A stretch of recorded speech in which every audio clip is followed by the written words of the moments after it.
Aloha and good afternoon. I'm Reverend TJ Fitzgerald. I'm the minister at First Unitarian Church of Honolulu, and along with all of the wonderful friends and family, we welcome you here today to celebrate the life of Charlie Ciszek. I just want to open with some words that we can reflect on as we settle in for this wonderful time of reflection and of celebration and of remembering. The words of poet David Eaton: all living substance, all substance of energy, being, and purpose are united and share the same destiny. All people, those we love and those we know not of, are united and share the same destiny. Birth to death, We share this unity with the sun, earth, our brothers and sisters, strangers, flowers of the field, snowflakes, volcanoes, and moonbeams. Birth, life, death, unknown, known, unknown. May we have the faith to accept this mystery and build upon its everlasting truth. Hearing these words, it feels so real, so true when we actually come together at a time like this to remember those we love and also to support those still with us whom we also love. We gather here today to celebrate together the life of one of the finest, one of the most joyful souls many of those gathered here ever had the chance to know. The love, the courage, the laughter, and so many of the best things in our lives were made better, were made sweeter by the love we hold in our hearts for Charlie. So we gather today to remember, of course, but we also gather to honor and to remember forever what we know in our better selves because of Charlie. In the words of Dorothy Monroe, death is not too high a price to pay for having lived. Mountains never die, nor do the seas or rocks or endless sky. Through countless centuries of time, they stay eternal, deathless. They never live. If choice there were, I would not hesitate to choose mortality. Whatever fate demanded in return for life I'd give, for never to have seen the fertile plains, nor hear the winds, nor felt the warm sun on sands beside the salty sea, nor touched the hands of those I loved. Without these, all the grains of timelessness would not be worth one day of living and loving, come what may. And so now into this time, into this space where we've gathered, we're going to invite some of Charlie's family to share some of their thoughts and remembrances with all of you.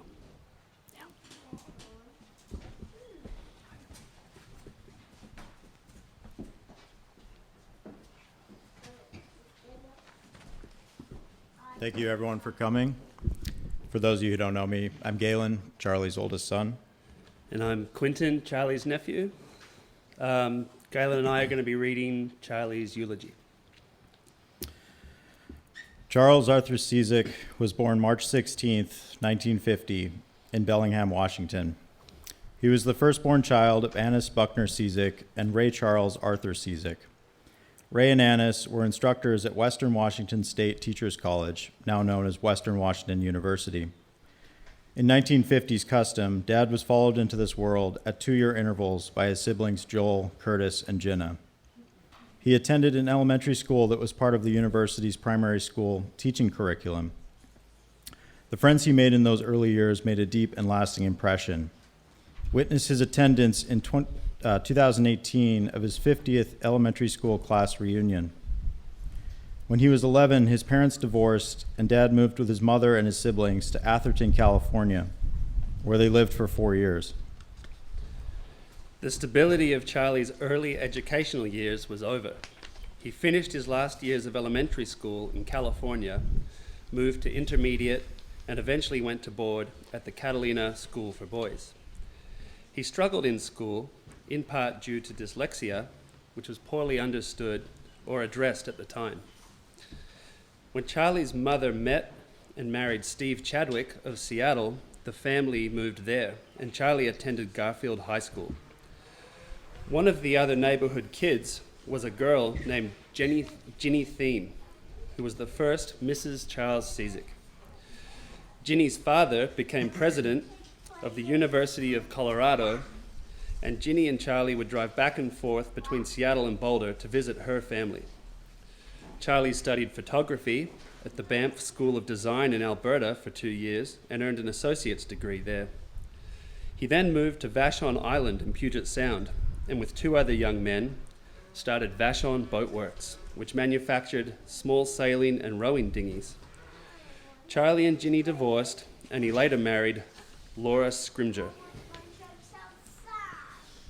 Vashon Boatworks dissolved, and very broke, Dad and Laura sold most of their possessions and headed out to explore the Pacific Ocean in African Star, their 36-foot wooden sailboat. Sailing had been a consistent source of comfort and freedom in Dad's somewhat turbulent adolescence, a solace he turned to when life on land was overwhelming.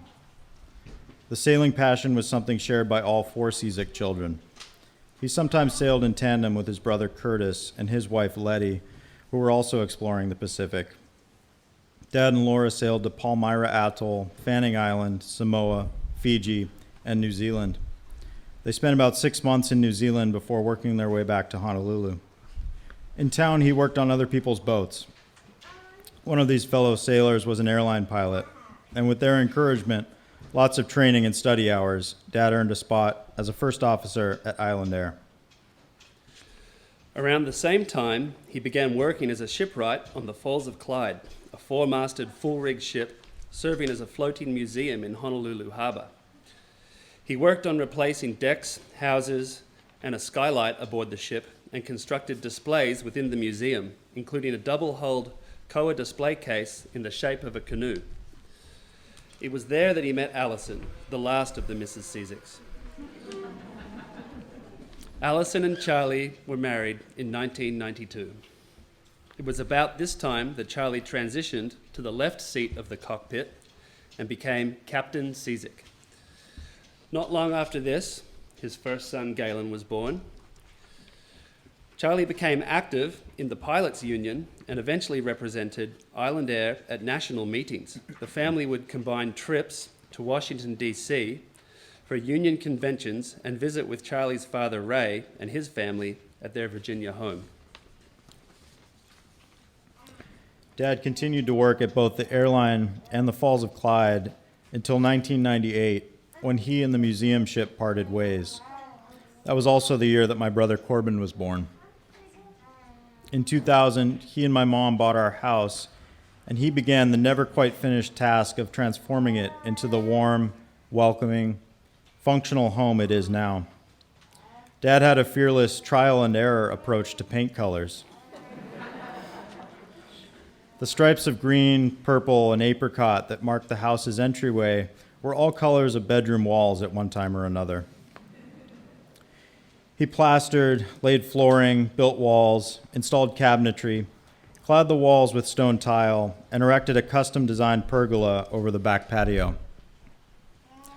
He built 2 tables, 4 party barges, 8 Adirondack chairs, and a treehouse.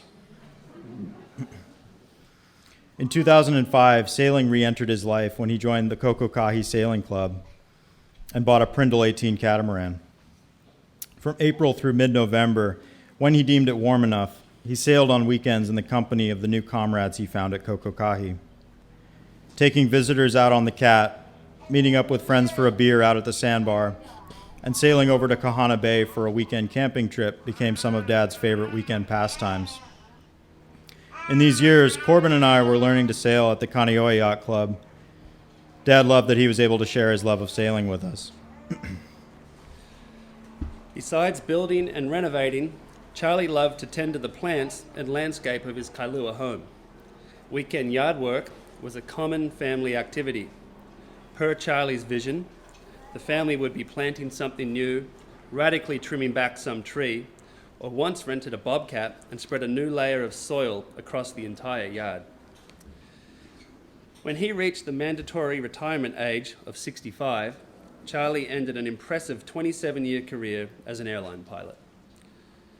He took up his passion for growing things full-time and gained a spot in the Master Gardener program, where he found a whole new community. While at the Master Gardener program, Charlie was introduced to the art of beekeeping, and his interest was again captured by a new outlet. True to his nature, within a short time, Charlie had accumulated the books, tools, and costume of a beekeeper, and soon the space of his backyard was shared with 4 beehives. It was at home that Charlie was happiest, especially when friends were around. Visitors to the house were greeted by his welcoming voice and laugh, and an offer to mix up a drink at the bar that he'd built. He was a loving and encouraging father. He had been blessed with eclectic opportunities in life, and he made sure that his sons were as well. From him, my brother and I learned that you could make your own way in the world, that you could build out a third bedroom in a two-bedroom apartment, that you could work on your own car, that you could build a boat in your backyard. He taught us not only to start a job well, but to finish it well, to not leave any work for the next guy. We learned that science, history, and politics were things to be understood for ourselves, and that curiosity was something that brought out the best in life. Those who knew Charlie well knew him to be a person of passions and storms. He loved his family deeply. His hobbies became his expertise. His curiosity was his drive. He was interesting because he was interested. The world will not be the same without him. We are thankful for the time that we had him. He will be missed. Thank you.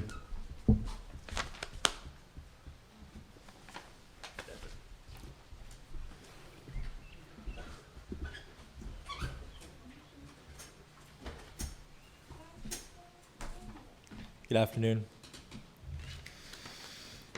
I'm Corbin, Charlie's youngest. Before his 50th grade school reunion in 2018, he was asked to write an account of the last 50 years, and these are his words. By the end of 5th grade, I think it was 1960, my parents were divorcing and I was not doing well in school due to a bad case of dyslexia.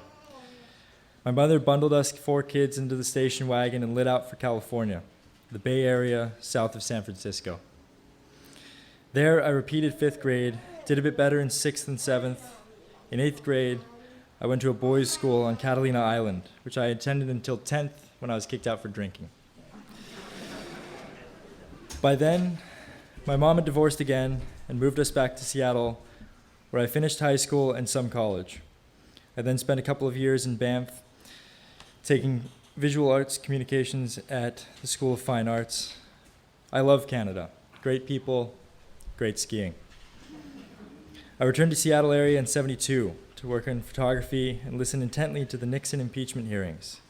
I was a minor participant in the anti-war protests at the Times, and I still keep a copy of the Seattle Times front page the day he resigned.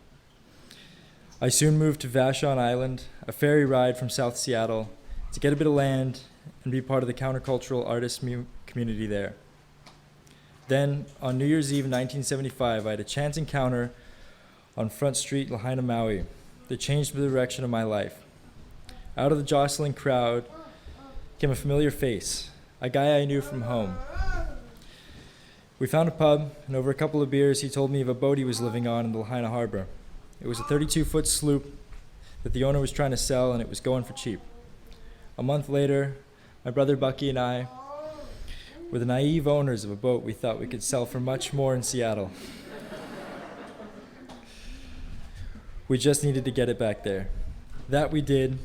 We left Honolulu on April Fool's Day, and for 28 days, we sailed that little boat, which was designed to go from LA to Catalina on a good day, up through the North Pacific with winds at times gusting 50 knots plus. We found the Straits of Juan de Fuca using a plastic sextant, a wristwatch, and a compass for navigation. We sold the boat, which paid for the trip and a little extra that had started me on a new chapter of my life. For the next 6 years, 2 partners and I ran a boat building company on Vashon Island, aptly known the Vashon Boat Works. We built a line of dinghies, sailboats, and fishing boats. It was good while it lasted, but in '81, high inflation and 13% interest rates were killing the business. I sold my share to a partner in '82 and left Seattle on my own sailboat, headed for the tropics. For the next 3 years, I explored the South Pacific, sailing to Hawaii, Samoa, Tonga, Fiji, New Zealand, and many other small islands in between. While sailing to one of the most remote islands in the Pacific, I had a chance encounter with a marvelous man, a scientist from the University of Hawaii. He was doing research on fanning, and he got there by flying his own plane from Honolulu. It was just a 10-hour flight over the open ocean, and right then, I knew flying airplanes was what I wanted to do next.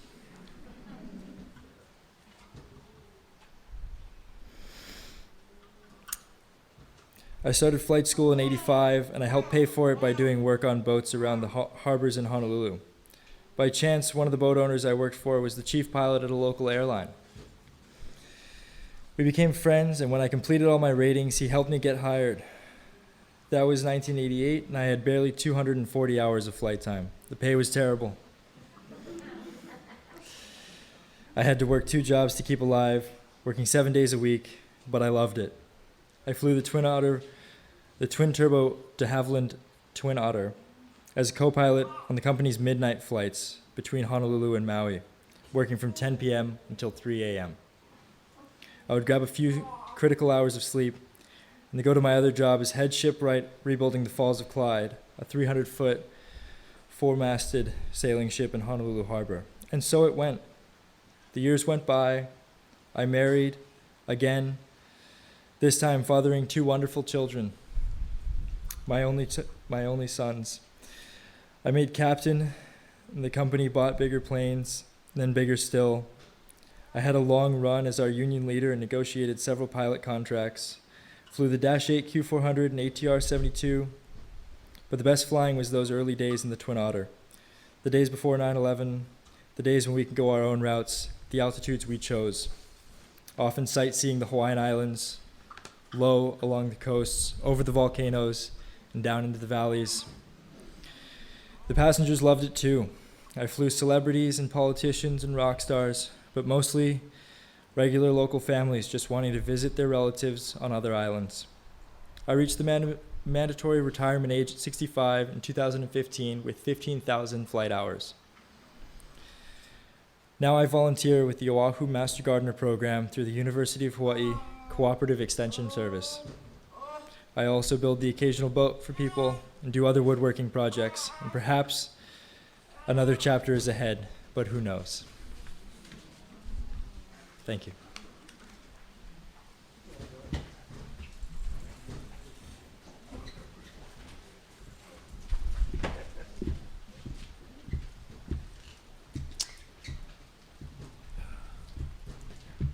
Hello, everyone. I'm Joel Bucky Ciszek, Charlie's younger brother.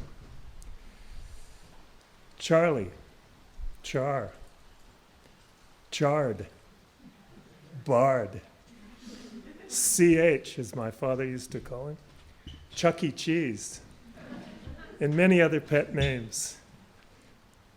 That was my 2 years older brother, and a lot of times my hero. From an early age, I looked up to him as the person who could figure things out, learn how things work, invent solutions to our young problems, take on stuff that I was too chicken to try. He was smart, he was fun, but he was also a hothead with a temper. As kids, he taught me how to throw rocks, and if he was pissed off, he'd throw them at me. Walking home from school, we would hunt for bottles and cans. We would set them up on one side of the dirt road and throw rocks at them from the other side. He was a better aim than I was, and at the end of each day, his score was always higher than mine. He learned to shoot a bow and arrow and taught me how to run fast, to dodge and weave,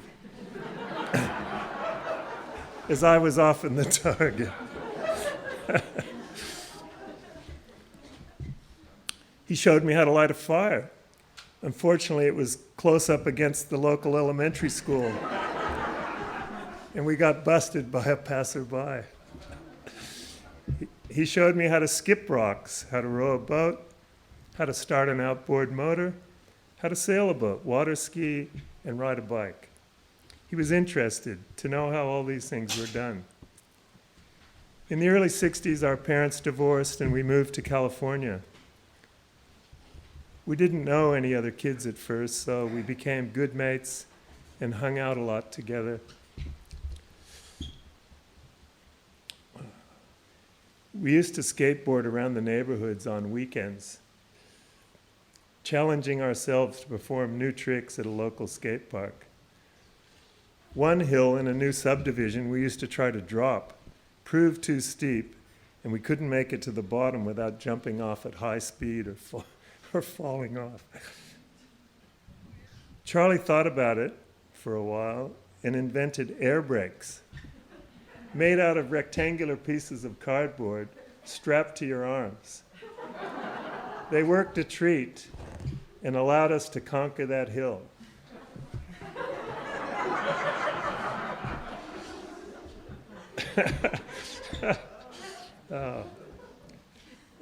Problem solved.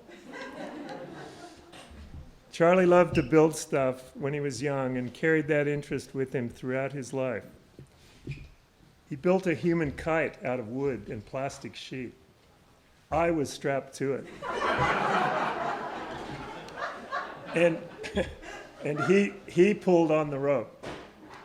As we ran full tilt down a steep paddock hill, Charlie's vision of human flight was realized, if only for a split second.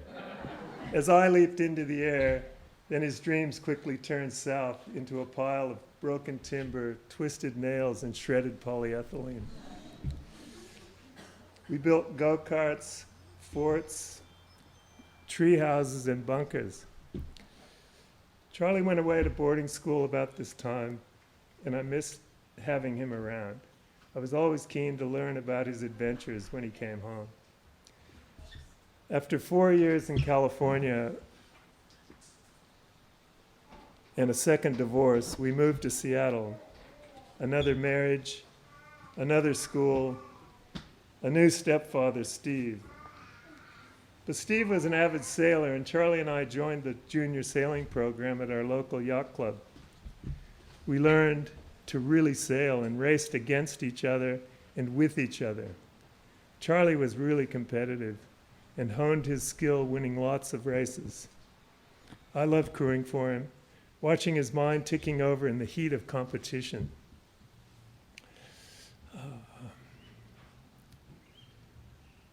Which move to make next? He got wound up like a spring, barking orders which I would do my best to execute. A skipper and his crew.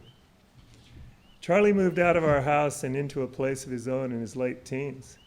He rode a motorbike, he smoked cigarettes, listened to Bob Dylan songs, and had good friends. I was in awe of his confidence. To live away from home, work a job, and have a girlfriend. He went away to art school shortly after that, and I didn't see him much for a while. By the time he moved back to Seattle, our family had purchased a small 24-foot racer cruiser sailboat. One weekend, Charlie and I and a couple of friends decided to enter an overnight race. We showed up at the starting line on the Friday night. It was dark as dark, no moon, and blowing a gale. Charlie nailed the start, and we blasted off downwind, leading the charge against much bigger boats. We were flying along, racing into the night. Just as we were settling in, trying to keep the boat under control, Charlie called for us to hoist the spinnaker. "Are you sure?" I yelled. "You gotta take risks if you want to win," he shouted back. Oh shit, I thought. I crawled forward with the spinnaker bag, holding on for grim death on a wildly rolling deck. I set the pole, set up the sail, and yelled back to the cockpit for a hoist. Up she went with a bang, and when it filled, off we went like a scalded cat, racing down waves, flying into the darkness. Shortly after returning to the cockpit, one of the crew noticed we were taking on a lot of water. We jumped below, bailing bucket after bucket into the cockpit. All of a sudden, there was an almighty bang as the spinnaker collapsed and quickly filled again. "Emergency on deck! Emergency on deck!" shouted Charlie. The spinnaker had carried away, taking the forestay with it. We were going to lose the mast. Somehow, Charlie managed to keep the boat under the mast until we got it secured. Our race was over. And we limped and laughed into the nearest harbor. In his early 20s, when Charlie had moved to Vashon Island, we all gathered on Maui for a family holiday. In the Lahaina harbor, Charlie heard about a fiberglass boat for sale, the Tahani. We decided that if we could buy it for a good price and sail it home, we could turn a decent profit. We did get it for a good price, and we did sail it home to Seattle. Another brother adventure with more than a few challenges where his problem-solving skills and courage came to the fore. Back on Vashon, Charlie and a mate started Vashon Boatworks. He was again interested in something new and threw himself completely into it. He successfully ran that company for 6 years, building a variety of solid small boats. Several years on, and I decided to sail to New Zealand with a friend on a small boat of my own. Charlie and I wished each other well, and I didn't see him again for over a year. He unexpectedly showed up in Fiji when he heard my partner was leaving the boat to fly back to Seattle. He had recently divorced, had sold his share in the business, and was looking for a distraction. I was excited.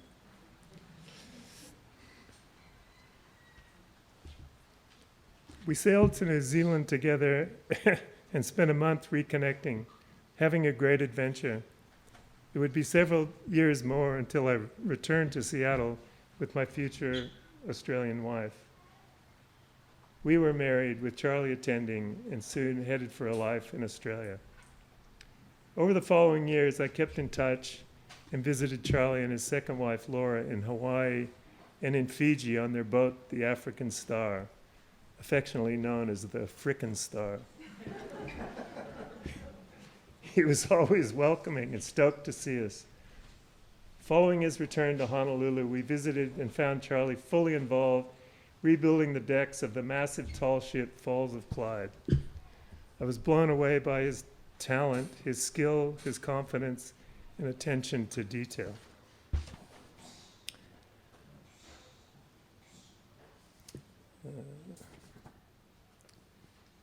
It was here he met Allison, studied to become a commercial pilot, and eventually moved to Kailua.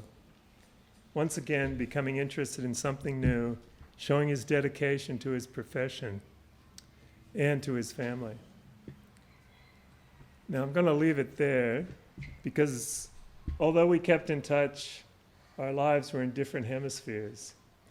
We saw each other over the years, but it was our younger years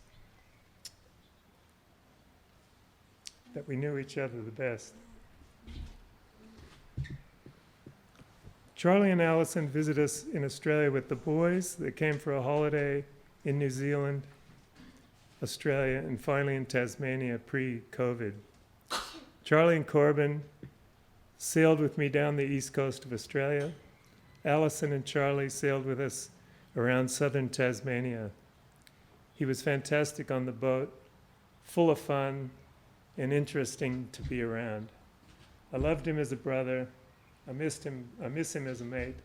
And I think we all feel lucky that we knew him and are gathered here to celebrate a life well lived.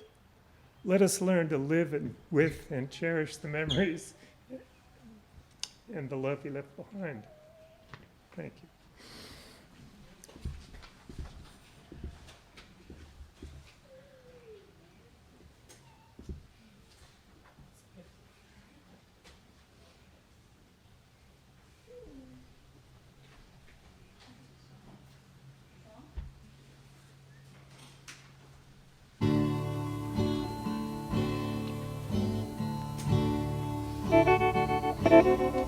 If I should leave you, try to remember the good times, warm days filled with sunshine, and just a little bit of rain. and just a little bit of rain. And if you look back, try to forget the bad times, lonely, blue, and sad times, and just a little bit of rain, and just a little bit of rain.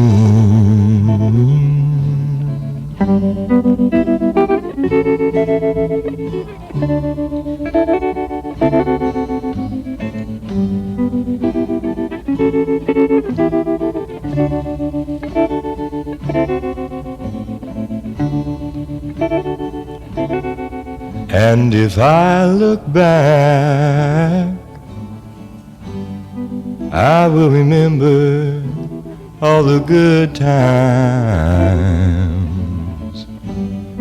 warm days filled with sunshine, and just a little bit of rain, and just a little bit of rain.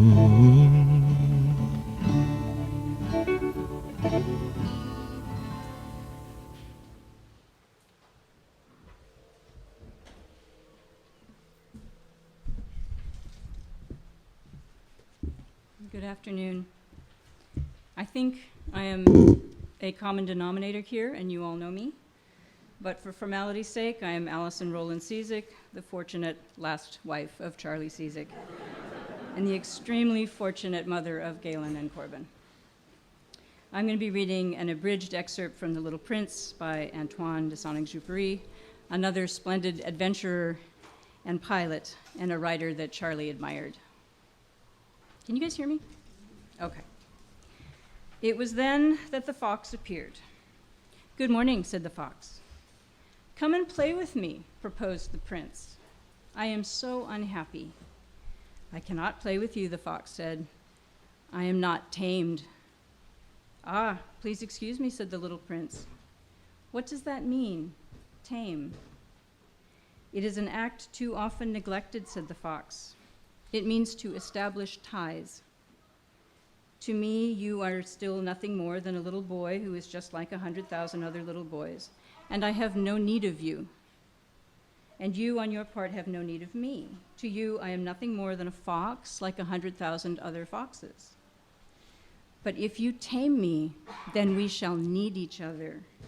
To me, you will be unique in all the world. To you, I shall be unique in all the world.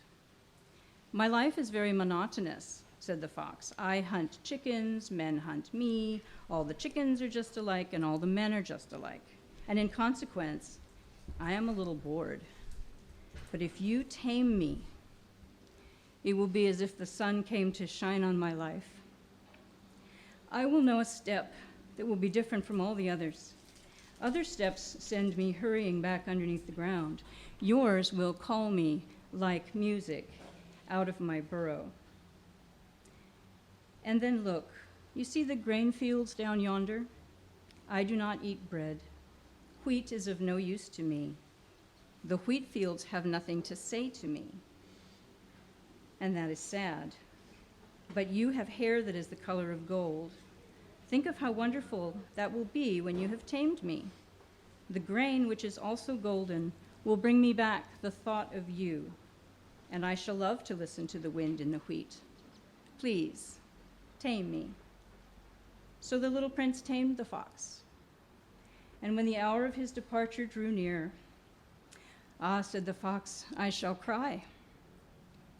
"It is your own fault," said the little prince. "I never wished you any sort of harm, but you wanted me to tame you."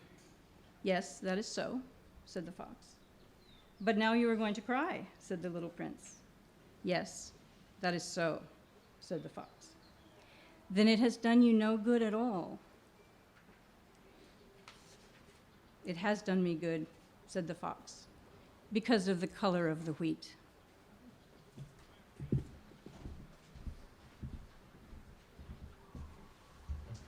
Long ago I found my way on the shoreline of the sea. I lost my regret to the birds and the breeze on the shoreline of the sea.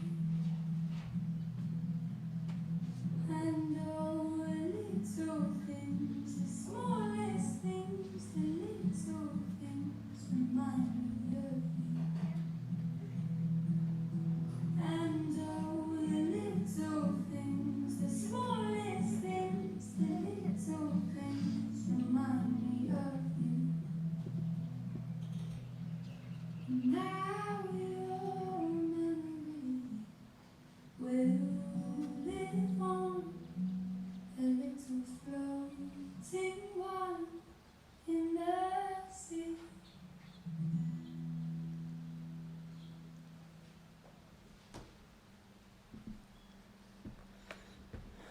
The song says it's the little things that remind me of you, remind you of me. We've heard so much beautiful sharing about the wonderful Charlie. So many people knew all the dimensions, all the different ways, all the periods, all the flights and journeys. And so now is a time when we invite those here, those gathered, to come up if you so choose and to share a memory or some kind of experience you had with Charlie, with his family and with his other friends here. We call it in our tradition the celebration of life, the time to remember and to share that. So if you have something you'd like to share, if you have something you'd like to bring forward for folks, now's the time, and both of the microphones are available.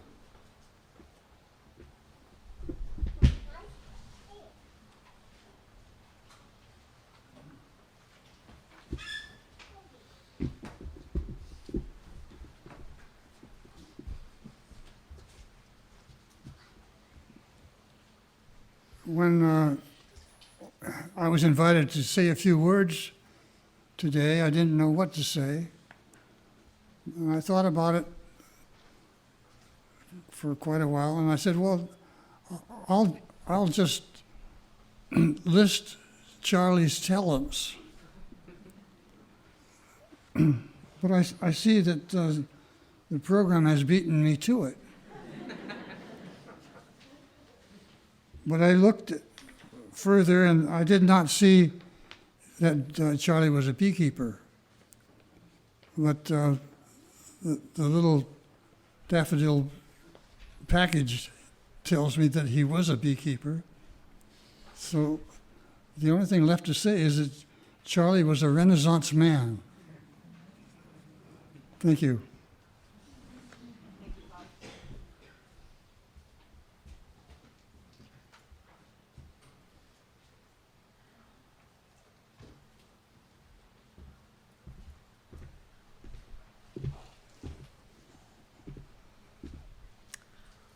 My name is Mary McKay, and I'm a Calabash kid, lucky enough to have been folded into this remarkable family. This family, which now has a hollow place where Charlie should be. Charlie was my friend, and I loved him. And sometimes he made me crazy. And one of the best things about Charlie that's not listed on the front of this program was the way he welcomed you to their home. Charlie always greeted me with arms wide and his latest adventure. There were wonderful backyard celebrations, large and small, simple family dinners, jigsaw puzzles on wintry afternoons. Charlie had the generosity of spirit that underlies true hospitality.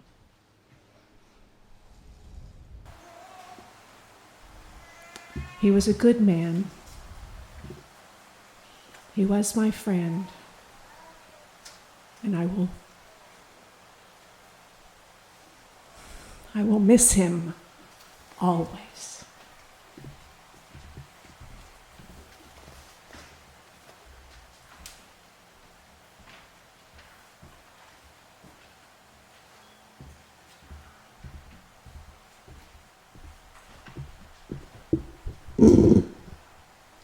I'm Holly Rowland, and I am Charlie's mother-in-law. When Allison started working at the Falls of Clyde about 30 years ago, she came home and sort of talked about this older guy at work that she really enjoyed talking to because he was interested in so many things, and they had lunch together sometimes. And of course, my motherly suspicions were raised immediately, and I thought, But then we met. We were invited to have dinner with Allison and Charlie down at Restaurant Row. And we met this older guy, as she said, good-looking, sophisticated, well-spoken, and nervous. He was nervous about meeting Allison's parents, and that was very endearing to me. Time went on. We had a very beautiful wedding at a beach house in Waimanalo, and some of you in this room were at that wedding with us. In a few months, along came a lovely grandson named Galen, and a few years later, another one called Corbin. And between them, Allison and Charlie created a beautiful, comfortable home where, as Mary said, their hospitality was legend. When Charlie received his dire diagnosis only 6 months ago, he met it with great courage and with grace. But the end came too soon, and I'm very sorry that he didn't have more time. I came to love him, and I miss him.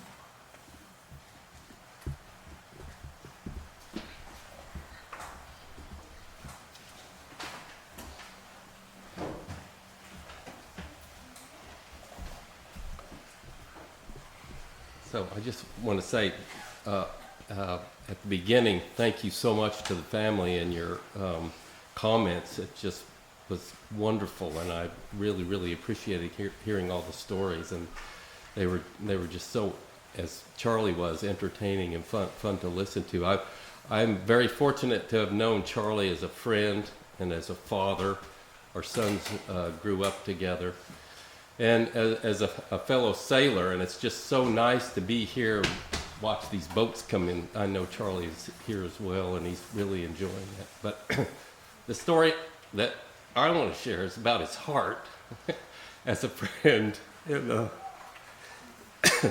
this happened several years ago. We were having a conversation, and I was going, our son kind of got into a scrape in West Africa, of all places. And it was a little dicey, and I was worried and anxious about it and a little embarrassed for him, and I just wasn't sure what was going to happen to him. And, Charlie had a way of just, reeling you in if you had something on your mind, and he would listen, to your whatever you had going on. So I was telling him this story and about this whole thing, and I was very serious and talking, a little worried about how he might see it. And when I got finished, he, without missing a beat, he slapped me on my shoulder, and he just started laughing, and just laughed and laughed and laughed, and finally said, that's a great story. He must be really proud of how he got out of it. And you know, something just lifted off of me at that point. It was so, I mean, it just was so easy then. Because, you know, I realized I had confidence in my son to do the right thing, and he did. And that was Charlie. So I really appreciate that, and I'll never forget it. So thank you.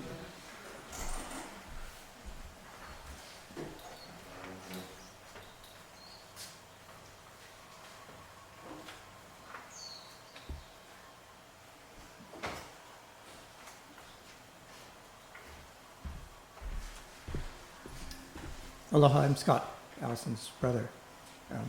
Charlie was the best brother-in-law I could ever ask for. He took really good care of Allison. He helped produce those two sons, who are fine young men. And I think the thing that I always liked about Charlie is, as someone said earlier, he was always interested in what people were doing, in what I was doing, in what my son and my wife were doing, in what was going on in the world. He really took a true interest in those things, and he was happy when people were doing what they wanted to do. So from as far as I could tell, he never put any constraints on what his family wanted to do and what they wanted to study, what jobs they wanted, what they wanted to go. And so I will miss him a lot also.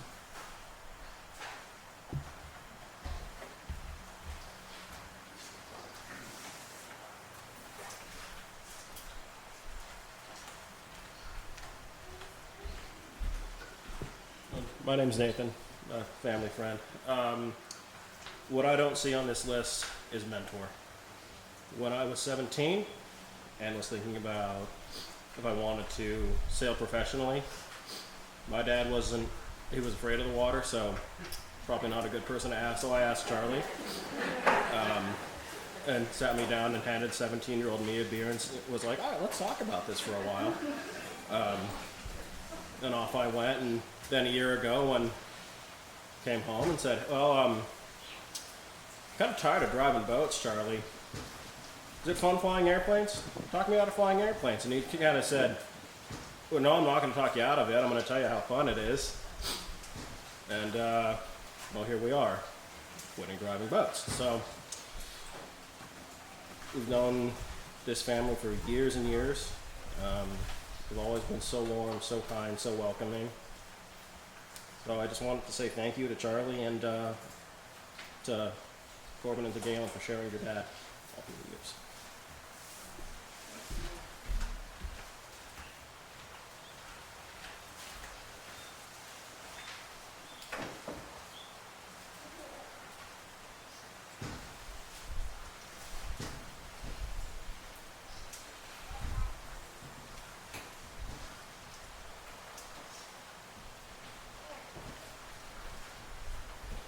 If there was anyone out there thinking, oh, should I say something? Shouldn't I? You should. So I'm gonna offer that to you as a piece of pastoral care.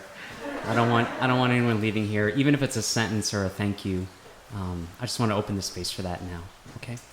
And if not, that's okay too.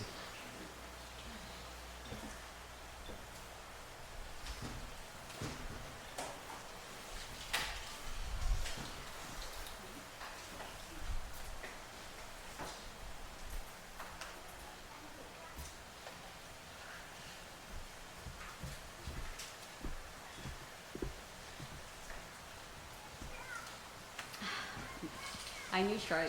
My name is Phyllis, and I knew Charlie as a friend. And I'm sorry.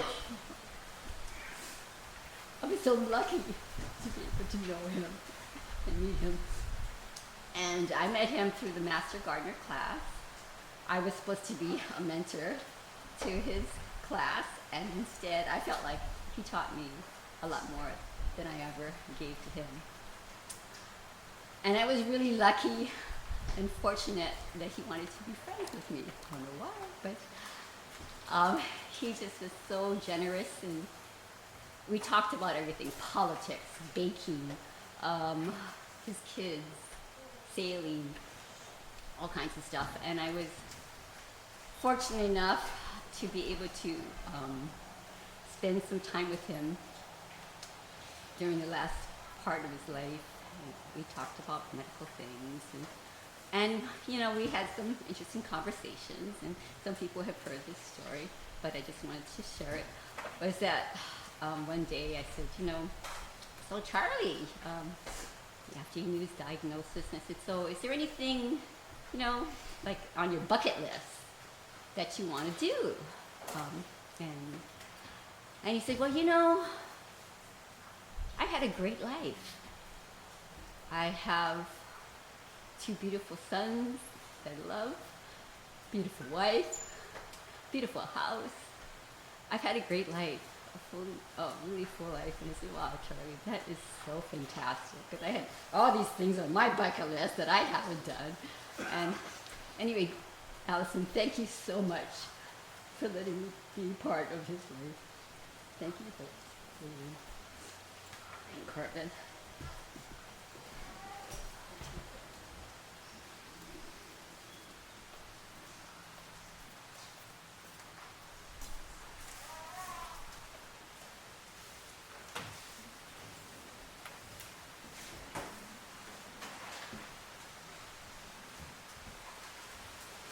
The generosity of everyone's spirit today, of the sharing, of the laughter, of the joy, of the time has been really, really beautiful, remarkable.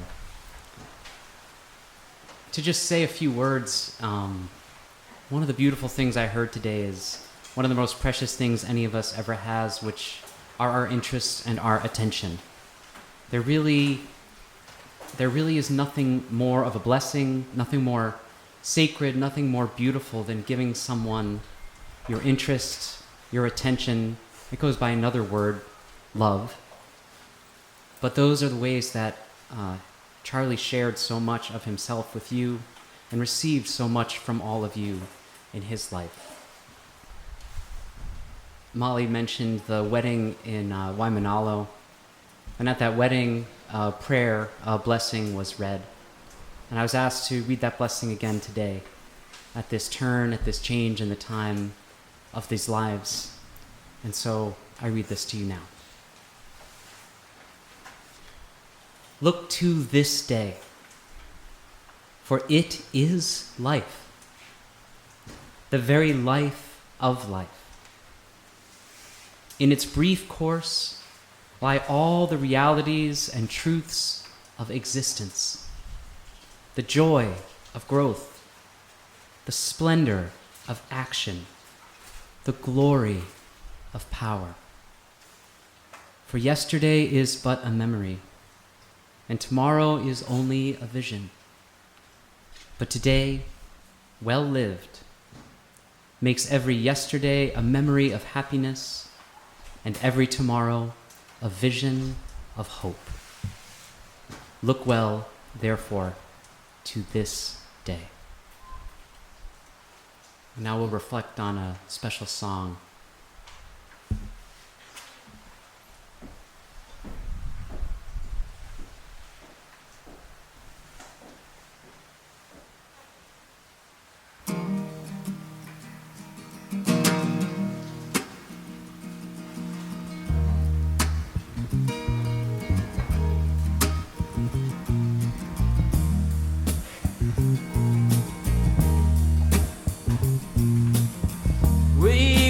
Born before the wind,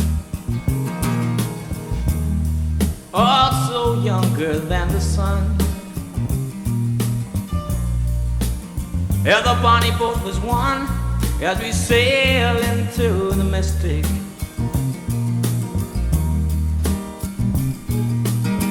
Oh, I can now hear the sailors cry,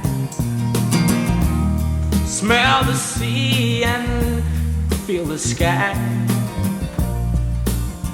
Let your soul and spirit fly into the mystic.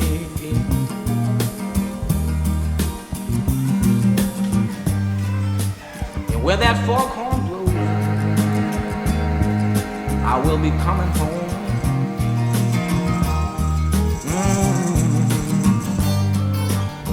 Yeah, when the foghorn blows, I wanna hear it. I don't have to fear it, and I wanna rock your gypsy soul, just like way back in the days of old. And magnificently we will fold into the mistake.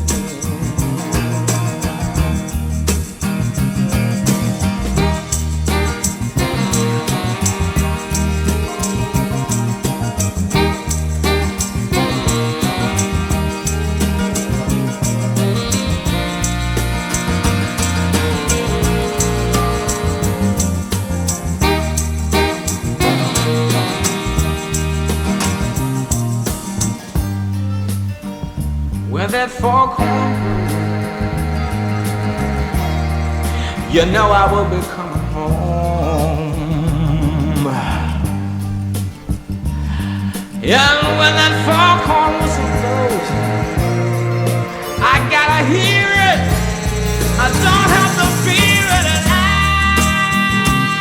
wanna rock your gypsy soul, just like way back in the days of old. And together we will fold into the mystic. Come on, girl.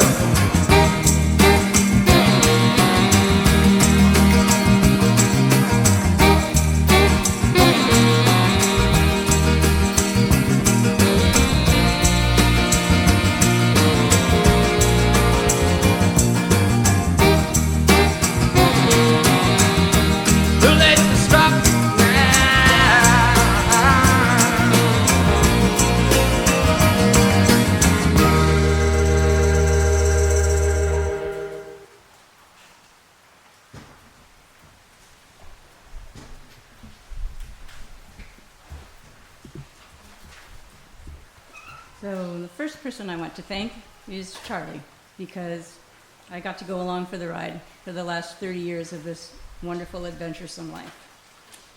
If you are here today, it is likely that you loved him and he loved you too. It's also likely that in some way you helped me and the boys take care of him last year and have held us up and held us together since then. Thank you. Many thanks to those of you who traveled a long way to help us give Charlie a proper farewell. Mary Abrams from Arizona, Shelley Ciszek and Jay Restivo, and Rob Williams, all from Oregon. Taking the prize for longest distance travel in the course are the Aussie Ciszeks, Joel, Liz, Quinton, Sophie, Macy, Sid, India, and Hobie, all the way from Tasmania, which is a real place, it turns out. Today was made smooth by many minds and many willing hands. My planning co-conspirators are principally Mary McKay, Susan and Stacy May, Debbie Shigeoka, Michelle Baginski, and TJ Fitzgerald. Other helpers include Nate Pablo, Kua Huggins, Jonathan and Paula Wong, and of course the Rowland and Ciszek families, and Jody Fujita. Family is everything. Charlie believed that in his heart and soul. And I thank everyone for the assistance planning and executing this day. I'm also grateful that the YWCA has the perfect venue for bidding a Kaneohe Bay sailor a bon voyage into the Mystic. So many thanks to Yaneth Lealoha for that, her kind assistance here. So you, the exit is down out the back. There are steps down. There's bentos. If you ordered a tofu bento, if you didn't order a tofu bento, you cannot take a tofu bento because somebody else did. There are flat and fizzy waters in the coolers and sweet treats courtesy of Molly Rowland and Debbie Shigeoka. The top terrace of the lawn is the part that we have access to, not the whole great everything over there. The slideshow and the display tables will be up, so feel free to come in and out. And thank you all very much for being here. I appreciate seeing all your faces and joining us in this bon voyage. So thank you very much. Aloha. Go in peace, friends. Practice aloha, blessed be, and carry Charlie in your hearts always. Amen.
Send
me on my way.